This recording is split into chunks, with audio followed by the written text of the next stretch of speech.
네, 지금 이제 그 대통령 후보들이 대부분 다 이제 청년들을 표심을 얻기 위해서 굉장히 애를 쓰고 있죠.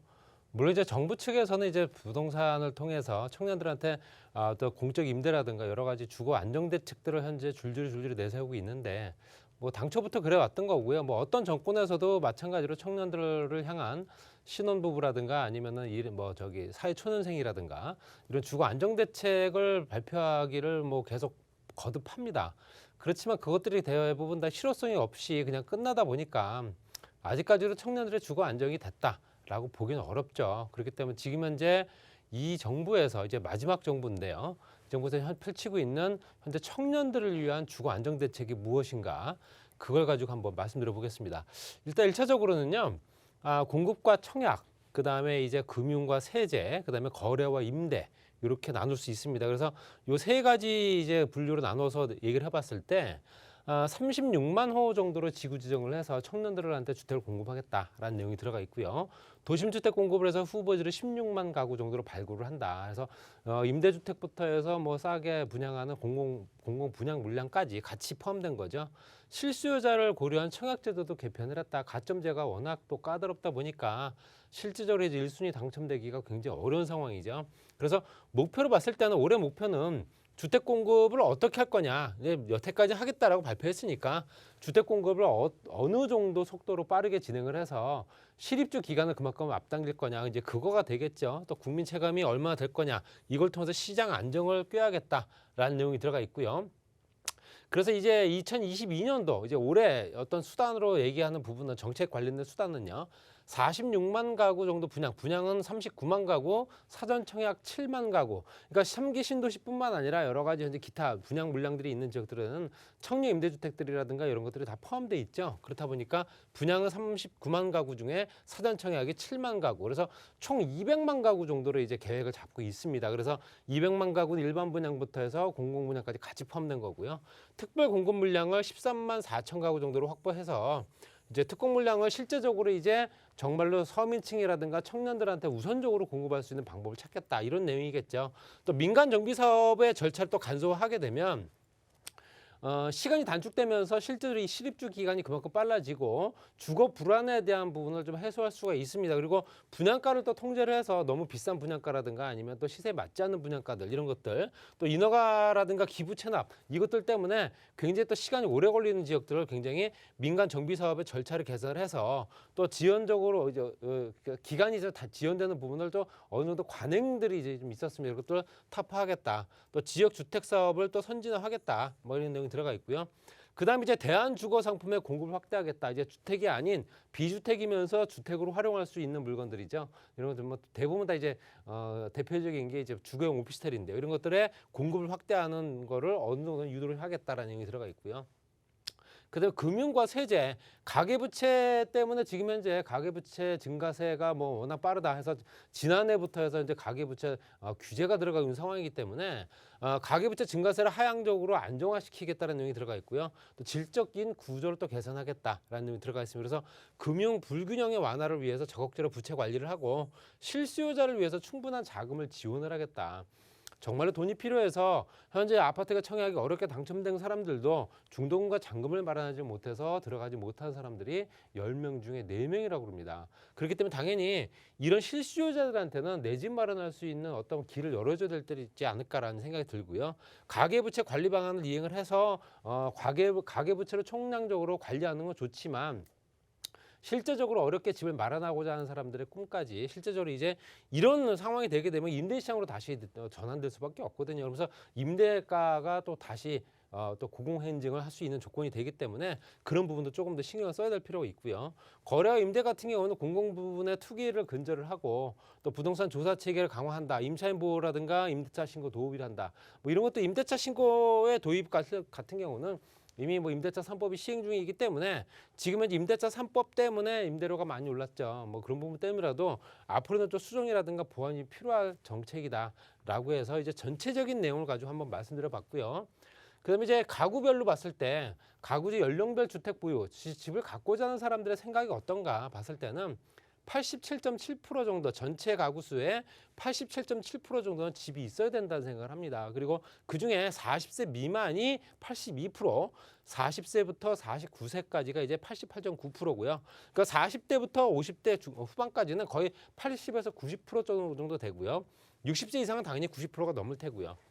그래서 실제적으로 이제 연령대로 봤을 때도 집을 갖고자 하는 사람들의 현재 그 어떤 소유욕, 그러니까 집을 꼭 가져야겠다. 이 상황에서는 내 집을 마련하지 않으면 안 되겠다는 생각들이 계속 꾸준하게 올라갔죠. 그래서 2017년도부터 해서 꾸준하게 96.2%대까지 자가가구에 관련된 내용도 집이 있는 사람들도 실제로 집이 꼭 있어야 된다는 생각을 많이 한다는 거고요. 전체적으로 봤을 때 말씀드린 대로 87.7%대까지 올라간 상황. 거기에 전세 가구도 전세 사는 사람들이 이제 내 집을 마련해야 되지 않습니까? 그렇기 때문에 그런 비율도 현재 64%, 2014년도에 64%에서 82%대까지. 그리고 이제 월세에 거주하시는 부분 같은 경우도 실제로 67.4%대까지 내 집, 특히 이제 주택 보유 의식에 대해서는 정말로 간절하게 원하고 있는 상황은 맞다라고 생각이 듭니다. 그러니까 이게 잠재적으로 봤을 때는 이제 수요자들이 잠재적 수요자들이죠. 이런 사람들 기회가 열린다면 당연히 내 집 마련을 위해서 꼭 애를 쓸 거다라고 말씀드리고 싶고요. 내 집 마련이 필요한 이유가 뭐냐? 청년들한테 물어봤습니다. 서울 지역의 30.3% 같은 경우는 경제적인 이유입니다. 당연히 경제적으로 어느 정도 안정이 될 수 있는 조건이 되기 때문에 내 집을 마련해야 된다는 거고요. 28% 정도는 임대료가 높아져서 더 이상 못 살겠다라는 생각을 하는 겁니다. 그러니까 내 집을 마련하고자 하는 이유는 경제적인 이유와 또 현재 임대료 상승에 대해서 불안정한 주거 때문에 58% 정도는 그런 생각을 하고 있는 거고요. 그래서 이사 안 하고 살 수 있어서 그것도 25.9%. 그러니까 전국적으로 봤을 때도 26%, 23% 거의 비슷한 수준이긴 하나 서울이 좀 높죠. 당연히 서울 지역에 거주하신 분들이 당연히 내 집 마련하고자 하는 생각들이 더 큰 거고요.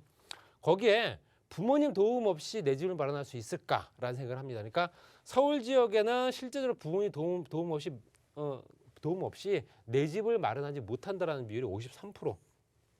전국적으로 봐서 46%. 그러니까 절반 정도는 절반 이상이 되겠죠. 현재 어느 누구든 도움을 받지 못하면 내 집을 마련하기 어렵다는 생각. 이 비율들은 계속 높아지고 있습니다. 왜냐? 집값이 높아지고 있기 때문에 그렇다. 이렇게 말씀드릴 수 있고요. 또 이제 청년들이 내 집을 마련하는 예상 시기를 이제 알아봤을 때, 난 향후에 몇 년 정도 있으면 내 집 마련할 거야. 지금 현재 추세로 한다면은 내가 어느 정도 되면 내 집을 마련할 수 있을 거다라는 또 생각을 할 수 있죠. 근데 서울 같은 경우는 이제 이미 소유하고 있는 비율이 4.5% 정도 되고요.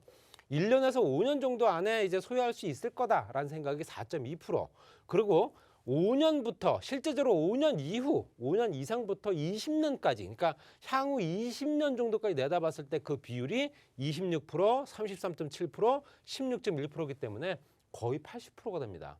그러니까 20년 정도는 걸린다는 생각을 하는 거죠. 그러니까 짧게는 10년이고요. 길게는 20년 정도를 생각하는 거고 그나마도 마련할 수 없을 것 같다라는 비율이 15.4%나 됩니다. 그렇다면 말씀드린 대로 10년에서 20년 후에 변동사항이 생겨서 내 집을 마련하지 못할 것 같다는 생각이 드는 사람들 비율이 더욱더 늘어날 수 있기 때문에 내 집 마련하고자 하는 생각들이 정말로 너무너무 막연해진 상황이 됐다. 특히 서울에서는 그렇다는 얘기고요. 전국적으로 봤을 때도 거의 비슷한 비율이긴 하나 현재 이미 소유하고 있는 비율은 7.8% 정도 됩니다. 지방에는 아무래도 주택 가격이 서울만큼 비싸진 않기 때문에 뭐 여러 가지 조건을 따져서 그렇게 해서 집을 마련한 경우도 많을 수 있다는 얘기고요. 그래서 비율을 봤을 때는 전국적으로 봤을 때도 거의 비슷한 수준으로 내 집 마련을 할 수 있다. 향후 20년 후에 또는 그렇지 못할 거다라는 비율이 더 높다. 이렇게 보시면 될 것 같고요. 그리고 서울시에는 실제적으로 혼자 사는 인구들이 많죠. 혼자 사는 인구들 특히 청년들 층이 굉장히 많습니다. 그래서 혼자 사는 인구 비율이 얼마가 되는가 봤더니 서울의 1인 가구 비율이 33.4%입니다. 굉장히 높은 비율이고요. 더욱더 높아질 거다 보시면 될 것 같습니다. 그리고 서울 외 전국에도 29.5% 정도 되고요. 재미있는 거는 서울에 혼자 사는 인구 중에서 여성이 14.6%고요. 남성이 14.8%입니다. 거의 비슷한 수준이죠. 그렇다는 얘기는 여성 가구 중에서도 1인 가구 중에서도 여성 비율과 남성 비율이 거의 비슷하다는 얘기입니다. 그렇기 때문에 당연히 이런 청년층들이 당연히 내 집 마련하고자 하는 목표들을 어떻게 발현을 하고 실제로 내 집 마련할 수 있는 방법이 어떻게 또 도출이 되는지를 또 봐야 되는 거고요. 또 연령대별로 봤을 때 현재 실제적으로 혼자 사는 인구 비율이 20대가 7.8%가 올라갔고요. 거기에 반해서 현재 60대 이상도 6.2%대가 올라갔습니다. 그 얘기는 이제 나이가 드신 분들은 이제 출가를 시키거나 혼자 사시는 분들, 사별을 하거나 이런 분들도 많기 때문에 당연히 혼자 사는 인구, 1인 가구가 그만큼 비율이 연령대가 높은 사람들도 그만큼 많이 높아졌다 보시면 될 것 같고요. 또 이제 집을 갖고 있는 사람들이 내가 거주하거나 아니 임대를 놓거나 둘 중 하나겠죠. 자가 점유율과 자가 보유율. 자가 점유는 내가 거주하는 거고요. 자가 보유는 내가 임대를 놓는 겁니다. 봤을 때 일반 가구 봤을 때는 57.9, 60.6. 자가 보유율이 60.6% 정도 되고요. 청년 가구 같은 경우는 16.1%가 이제 자가 점유율이고요. 현재 자가 보유율은 17.3%입니다. 그리고 신혼부부 같은 경우는 46.1에 48.5, 노인 가구가 75.4에 77.2%. 그러면 요게 현재 자가 점유율과 보유율의 그 차이가 있는데요. 요 차이만큼이 임대 시장에 풀린 물건들입니다. 그리고 당연히 임대 시장의 물건들이 얼마만큼 현재 가구별, 특히 이제 청년 가구냐 신혼 가구냐에 따라서 조금씩 달라지긴 하나 그 비율 차이는 크게 없다. 그렇지만 대부분 신혼부부나 노인 가구, 청년 가구보다는 신혼부부와 노인 가구 층에서 현재 실제로 자가 점유와 보유가 훨씬 많은 건 사실이다 말씀드릴 수 있고요. 주택 유형도 보시게 되면 푸른 색깔이 이제 아파트입니다. 이 일반 가구 같은 경우는 20년도까지 봤을 때 거의 50%대 정도가 이제 한 채 중, 10채 중 5채 정도는 아파트. 그다음에 청년 가구 같은 경우는 10채 중에서 현재 3채에서 4채 정도까지는 이제 아파트고요. 그다음에 현재 신혼부부는 당연히 아이를 키워야 되는 입장이기 때문에 당연히 아파트를 더 선호할 수밖에 없습니다. 그래서 71%대 굉장히 높은 비율이죠. 그리고 당연히 우리가 신혼부부나 아니면 현재 청년들이 이제 신혼부부가 될 수도 있죠. 그렇기 때문에 그들이 원하는 실제적인 어떤 그런 형태는 이제 아파트 형태이면서 2, 3인 가족에 거주할 수 있는 형태가 될 수밖에 없다는 얘기고요. 그런 형태로 이제 건설 형태가 많이 바뀌고 있는 건 사실입니다. 그리고 주거 실태나 이제 대출 상황을 보게 되면 현재 실제적으로 일반 가구냐 청년 가구냐 신혼부부냐에 따라 다른데 내가 거주하고 있는 거를 봤을 때 자가 비율이 현재 일반 가구가 50%대고요. 그다음에 현재 전세 비율이 17%에서 18%대, 월세가 25%대입니다. 일반 가구가 굉장히 높죠. 청년 가구 같은 경우는 당연히 자가 비율이 작고 전세 비율보다는 월세 비율이 훨씬 높습니다. 50%대고요. 우선 현재 실제 신혼부부 같은 경우도 현재 자가 비율과 현재 그 실제적인 전세 비율을 봤을 때는 거의 일반 가구와 거의 비슷하긴 하나 전세 비율도 굉장히 높은 걸 보실 수 있습니다. 그러니까 전세로 살지 못하면 당연히 내 집으로 아니면 내 집 마련하지 못하게 되면 전세를 갈 수밖에 없는 신혼부부 대부분 다 내 집 마련을 그런 식으로 하기 때문에 그렇게 다 보시면 될 것 같고요. 주택을 구입을 할 때 금융기관의 대출을 이용을 얼마나 하는가. 신혼부부가 78.5%고요. 청년 가구가 75.6%입니다. 거의 현재 70% 이상은 무조건 대출을 이용을 해야 되는데 요즘 같은 경우 대출이 안 나오기 때문에 굉장히 애를 먹고 있는 상황이다 말씀드릴 수 있고요. 노인 가구냐 청년 가구냐에 따라 다르겠지만 노인 가구는 이제 소득이 그만큼 불투명하기 때문에 대출 실현이 어려운 상황이죠. 하고 싶어도 못한다 보시면 될 것 같고요. 이제 신혼부부나 이제 청년 같은 경우는 이제 주거 주택 특별 공급이라든가 임대주택 공급, 그러니까 청년과 신혼부부를 상대로 해서 주거 안정 대책들이 만들어진 것들이 대부분 다 신혼 희망타운이나 행복주택, 매입임대, 전세임대 이런 것들이 현재 이름만 그럴싸하게 많습니다. 그렇지만 그렇게 많이 공급이 되는 물량들은 없다라고 보실 수 있고요. 주택 특별 공급을 해서 영구 국민임대라든가 전세, 공공임대 또는 우선 특별 공급 자격을 부여하는 부분. 근데 분양 같은 경우도 생애 최초 특별 공급이라든가 신혼부부 특별 공급 이런 것들이 있습니다. 그래서 이런 것들을 이용을 해서 내 집 마련하지만 아까 말씀드린 대로 이제 대출이 문제가 되다 보니까 대출 지원이 안 되다 보니까 문제가 많이 생겼던 거고요. 실제로 여러 가지 형태를 봤을 때는 청년이라든가 신혼부부 또는 현재 어떤 그 사회초년생들이 이제 성장해 나가면서 내 집 마련할 수 있는 여건들이 만들어지려면 기반 시설이 정말 우수한 지역의 소형 주택이면서도 오랫동안 거주할 수 있는 주택들이 마련이 돼야 거기서 기반을 다져서 이사를 나가면서 좀 더 큰 집을 이사 갈 수 있는 여건들이 돼야 된다. 주거 사다리가 연결돼야 된다. 지금 현재 상황에서는 그게 현재 끊어진 상황이기 때문에 좀 안타깝긴 하지만요. 이번 정부에서는 이제 다음 정부죠. 다음 정부에서는 꼭 그런 정책들이 마련이 돼서 청년과 현재 실제적인 사회초년생들이 주택 안정시장에 그만큼 발돋움될 수 있으면 좋겠다. 이렇게 정리하겠습니다.